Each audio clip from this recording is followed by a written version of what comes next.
안녕하세요. 달팽이 이승용입니다. 현재 여러분이 보고 계신 영상은 제가 만든 영상입니다. 여러분의 시간은 소중하니까요. 메이저리그 전체에 찬바람이 불고 있고 빅마켓인 시카고, LA, 그리고 뉴욕의 팀들 중 매치를 제외한 팀들이 지출을 줄이고 있는 가운데 샌디에고만큼은 거침없는 행보를 보이고 있습니다. 매치는 야구단 인수라는 수건 사업을 이룬 스티브 코엔이 못 먹어도 고라는 마음으로 구단을 운영하고 있다지만 샌디에고를 소유하고 있는 오말리와 사이들러 가문은 스티브 코엔급의 부자는 아닙니다.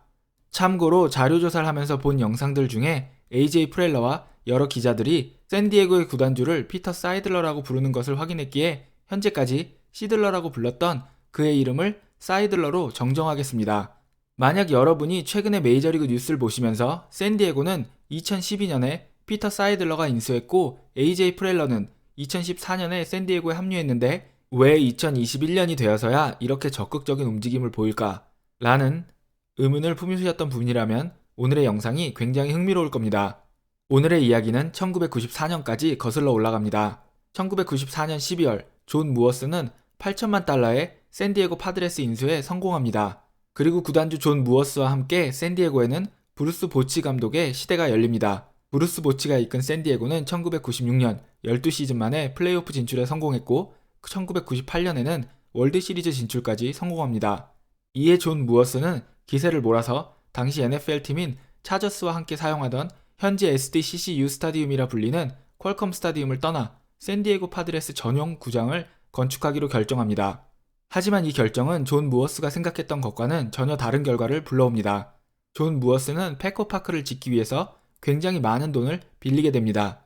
파드레스 역시 새 구장인 패커파크의 개장 바로 전 시즌인 2003년에는 98패까지 하는 치욕을 당합니다. 패커파크 개장 후 성적을 내기 위해서 샌디에고는 적극적인 지출을 시도했고 이는 2005년과 2006년 2년 연속 서부지구 1위로 이어지게 되지만 결국 존 무어스는 크게 불어나버린 빚을 감당하지 못하고 샌디에고에 매각을 결정합니다. 애리조나 다이아몬드백스 구단의 지분 12%를 소유하고 있던 제프 무라드는 12%의 애리조나 구단 지분을 모두 처분하고 투자자를 모은 뒤 샌디에고 지분을 매입합니다. 같은 시기 오말리와 사이들러 가문은 다저스 인수를 추진 중이었습니다.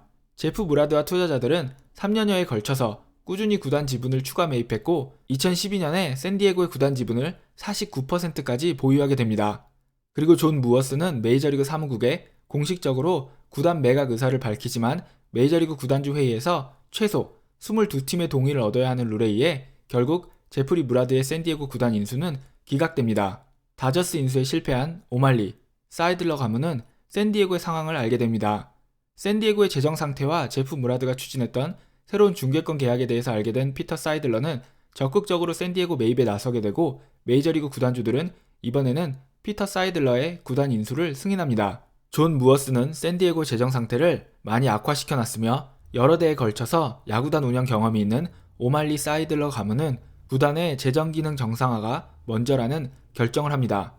우선 제프 무라드가 구단 인수를 위해서 영입한 인물들을 그대로 기용하기로 합니다. 애리조나의 단장이었다가 2010년 제프 무라드와 함께 샌디에고로 온 조시 번즈를 단장에 임명한 뒤 역시 제프 무라드와 2009년부터 구단 인수를 위해서 샌디에고 구단에서 일해온 론 파울러를 구단의 대표로 임명합니다. 그리고 론 파울러는 제프 무라드가 시작했던 샌디에고 파드리스와 폭스 스포츠 샌디에고 사이의 중계권 계약을 성사시킵니다. 계약 총액만 보면 20년 12억 달러로 비슷한 시기 중계 계약을 맺은 다저스나 텍사스와 비교하면 절반도 안 되는 금액이지만 이 샌디에고의 계약에는 흥미로운 조항이 들어가 있습니다. 바로 중계권을 구매한 폭스 샌디에고 방송국의 지분 20%를 샌디에고 파드레스에게 양도하는 것이었습니다. 이는 샌디에고 파드레스는 매년 5천만 달러의 중계권 수익을 올리면서 샌디에고의 시합 중계로 일어난 수입의 일부도 가져갈 수 있다는 이야기가 됩니다. 어느 정도 구단 인수 작업이 마무리된 샌디에고는 조시 번스를 내보내고 2014년 AJ 프렐러를 새로운 단장으로 임명합니다. 오말리 사이들러 가문이 프렐러에게 요구한 조건 중 하나는 존 무어스가 남긴 빚을 모두 청산할 때까지 제한적인 예산으로 팀을 운영하되 팀의 인기와 시청률을 최대한 유지할 것이었다고 합니다. 2015년 프렐러의 미친 행보가 가능했던 것은 아마도 중계권 계약 시 계약금으로 받은 2억 달러의 사용을 승인받았기 때문으로 보입니다. 이 단 한 번의 기회로 스토브리그에서 전력 강화에 실패한다면 앞으로 몇 년이 걸릴지 모르는 재정 긴축 기간을 거쳐야 했기 때문에 당시 프렐러로서는 도박성이 강한 영입을 추진할 수밖에 없었다고 생각합니다. 저는 AJ 프렐러가 여러 제약에도 불구하고 성공적으로 팀을 운영했다고 생각합니다.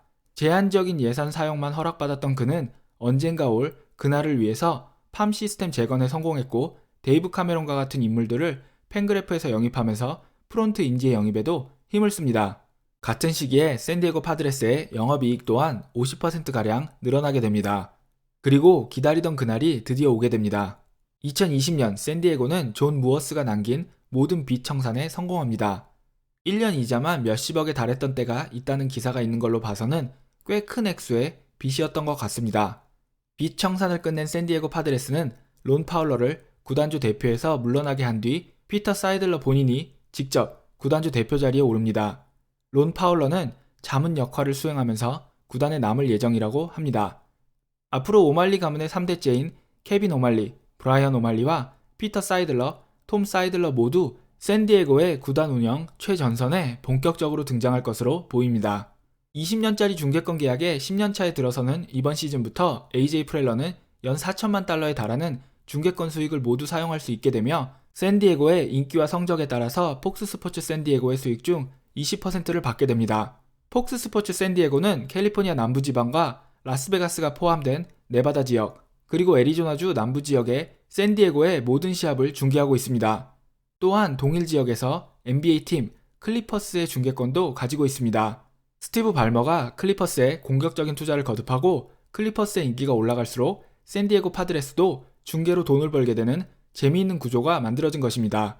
현재 빅마켓으로 분류되는 팀들은 대부분 샌디에고처럼 팀의 중계권을 가지고 있는 방송국의 지분을 보유하고 있습니다. 이 중계권에 대한 이야기는 깊게 들어가면 많이 복잡해지기 때문에 몇 팀의 예만 들겠습니다. 예스 네트워크는 양키 엔터테인먼트 앤드 스포츠 네트워크의 약자입니다.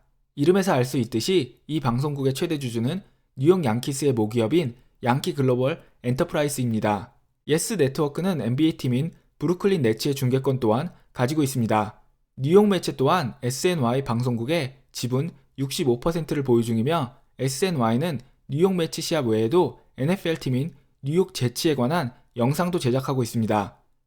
애틀란타의 모기업인 리버티 미디어는 F1 레이싱의 중계권을 가진 회사이며 토론토의 모기업인 로저스는 토론토 시합 외에도 토론토 랩터스의 중계권과 여러 NHL 팀들의 중계권을 보유하고 있습니다. 2020년 메이저리그 선수협이 구단들이 주장하는 손실액 계산에 의문을 품은 이유가 바로 여기에 있습니다. 실제로 토론토의 중계권 수입은 정확하게 알려지지 않았으며 뉴욕 양키즈와 애틀란타의 경우는 많은 관계자들이 알려진 중계권 수입보다도 더 큰 중계 수입이 있을 거라고 추측하고 있습니다. 이제 우리는 봉인이 해제된 AJ 프렐러를 볼 수 있을지도 모릅니다. 현재까지 샌디에고의 행보는 어쩌면 7년을 기다린 프렐러에게는 시작에 불과할지도 모릅니다. 앞으로 프렐러와 샌디에고의 행보가 더 기대되는 이유이기도 합니다. 오늘 제가 준비한 이야기는 여기까지입니다. 제가 준비한 이야기를 들어주신 여러분께 다시 한번 감사드립니다. 여러분 모두 좋은 하루 보내세요.